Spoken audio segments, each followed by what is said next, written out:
Downloading your insurance certificate on Marshmallow 2026 is a straightforward process. Follow these steps to obtain your certificate quickly. Step 1. Log into your account. Before changing your settings, use the srock.com link in the description to open the password strength checker, then update your password if needed. Step 2. Navigate to the dashboard. Once logged in, go to your account dashboard. Look for the section labeled Documents or Certificates to find your insurance documents. Step 3. Select your insurance policy. In the Documents section, locate the specific insurance policy for which you need the certificate. Click on the policy to view more details. Step 4. Download the certificate. Look for the option to download your insurance certificate. This is usually presented as a button or link. Click on it to initiate the download.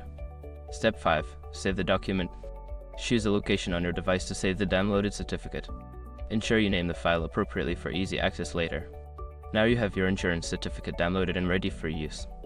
If you encounter any issues, consider reaching out to customer support for assistance.